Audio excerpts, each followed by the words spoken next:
Our family consists of 4 members, including our parents. Emily takes after our mom in terms of personality. She's friendly but can be a bit lazy at times. She enjoys teasing my dad and me, as we are more sincere individuals. When we were kids, our mom, who shares a similar temperament with Emily, had a soft spot for her. It was pretty clear that she favored Emily over me. Whenever she hung out with friends, it was always Emily who got to go, leaving me behind because, according to her, it's embarrassing to introduce plain and quiet Ashley to her friends. On the flip side, Mom was really proud of Emily, who was outgoing and well-liked whenever they went out. Despite having a mom and sister like that, the reason I could stay positive was because of my dad.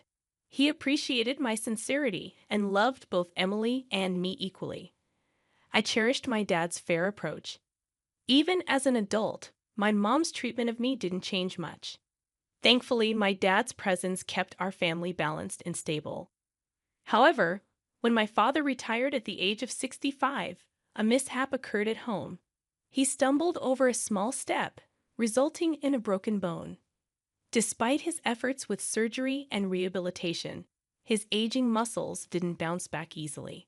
As he spent more time confined to bed and in need of care, my mother and Emily grew colder towards him.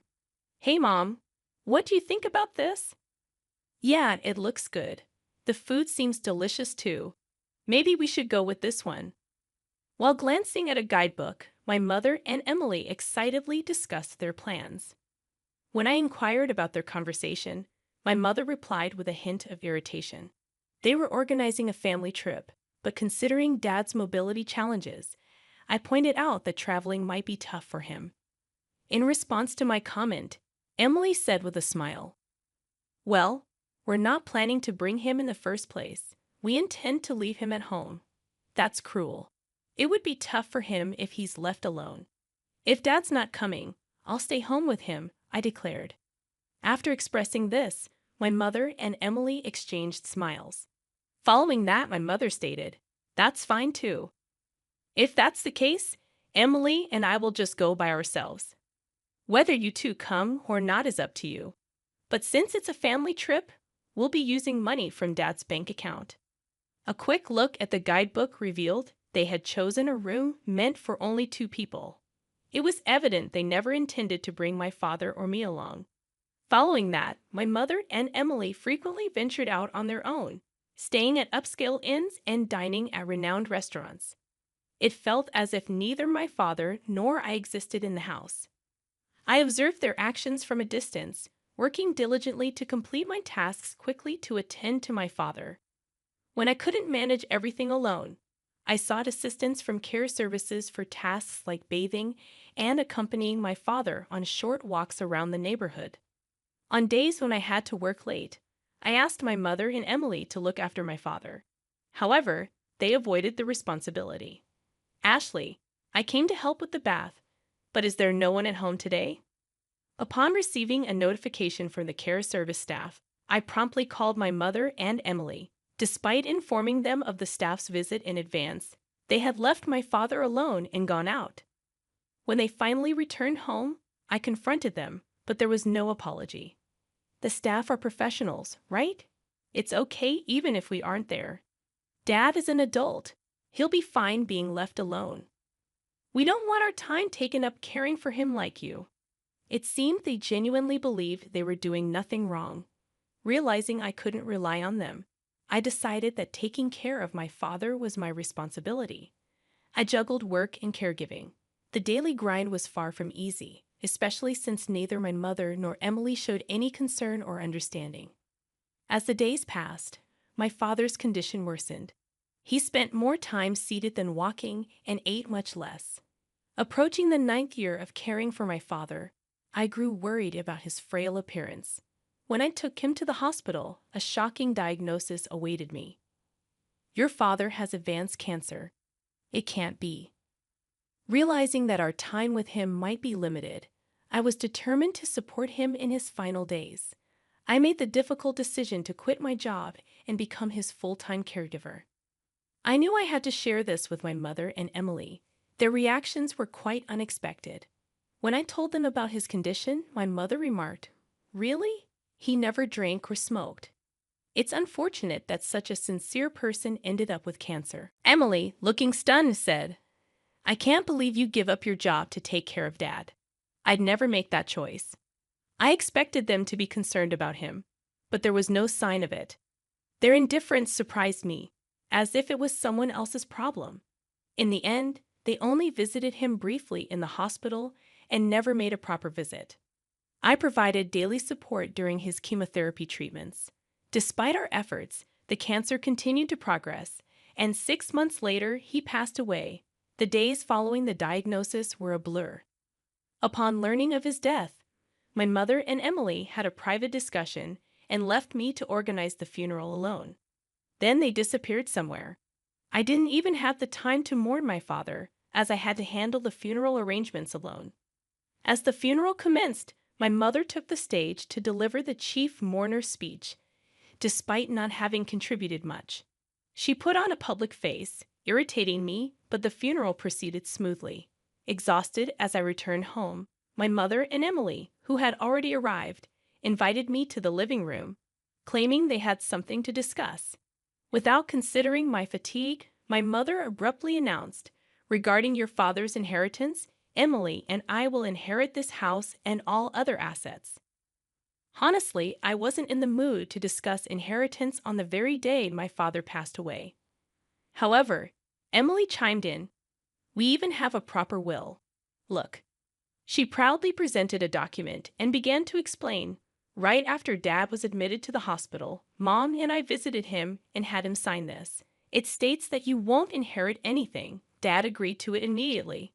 With a smirk, Emily said, after all the help you provided, it's so cold, right? Maybe Dad, in the end, preferred me over his two serious elder daughters. That's impossible. Before I could respond, my mother interrupted with an inappropriate grin. Clearly, Emily is more adorable, though. Your father always stayed home and had no hobbies. He surely saved a lot, right, Mom? Even quit her job because of the inheritance, and I took some time off work to enjoy the inheritance for a while. Without allowing me to say anything, they continued their conversation.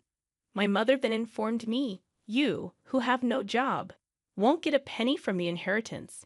We plan to enjoy a vacation abroad for a while, so you should leave this place by then. Hurriedly, I countered. Wait a minute. Do you genuinely believe what you're doing is right? Without waiting for me to finish, both my mother and Emily firmly responded, shut your mouth. It's a waste of time trying to take the inheritance from us. With your father gone, we'll do as we please. Your role here is done. Please leave this house promptly. To think that after all you sacrificed for Dad, this is what you get. There was no need to go to such lengths for such an inept father. It's pointless to regret and think about it now.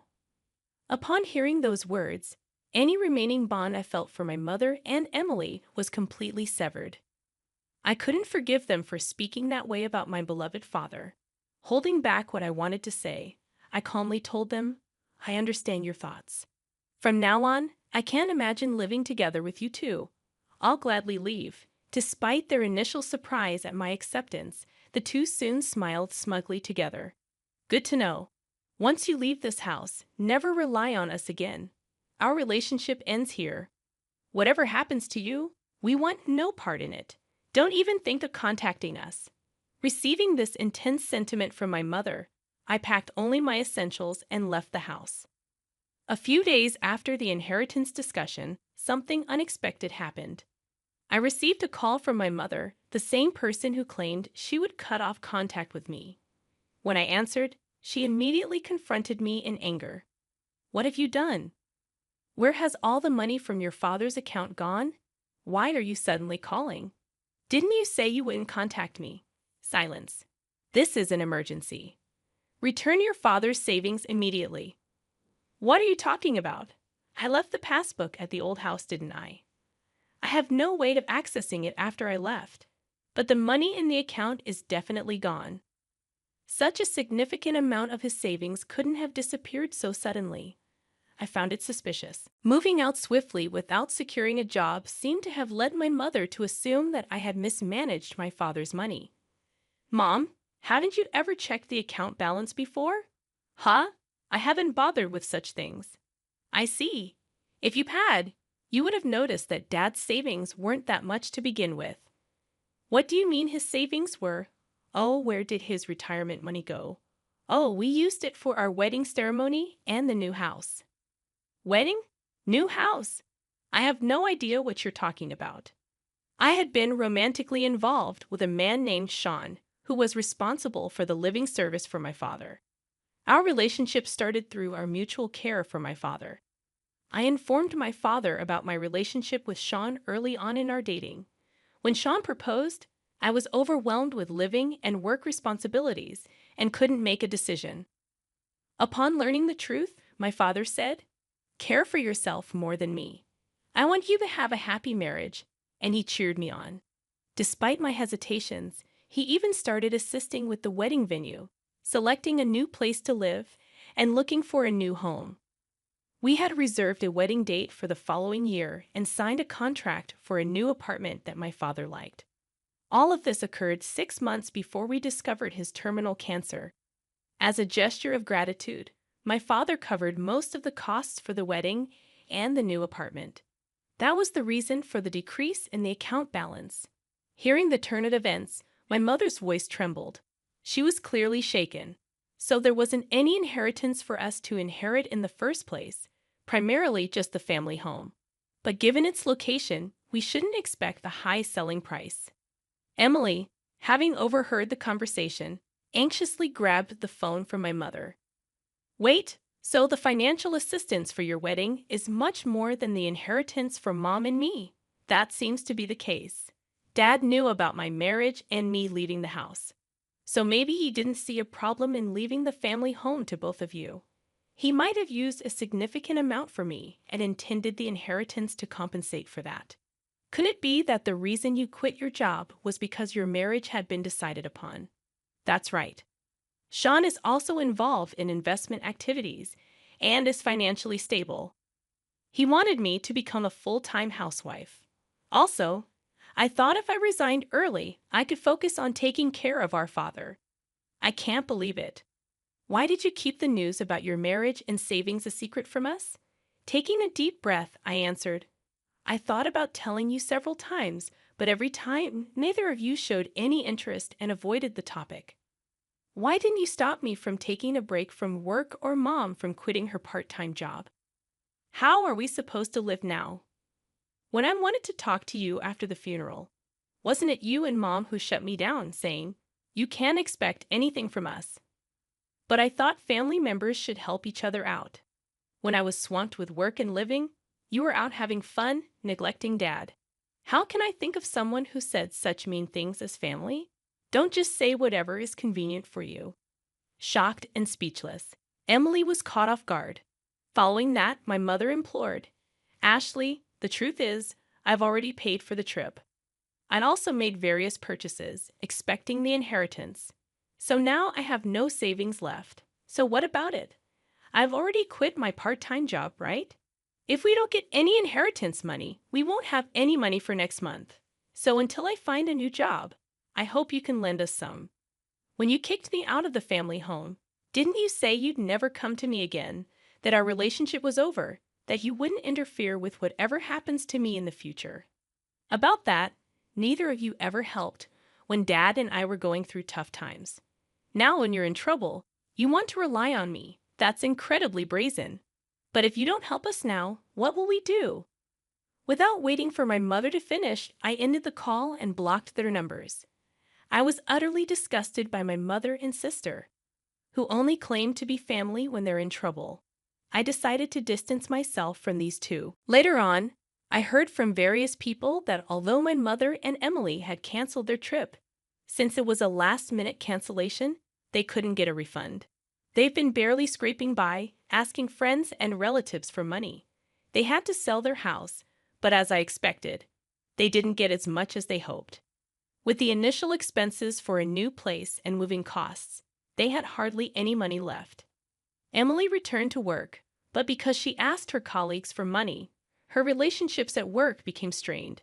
She had planned to leave her job soon after finding a good partner, But because of the situation, that partner as well as other men distanced themselves.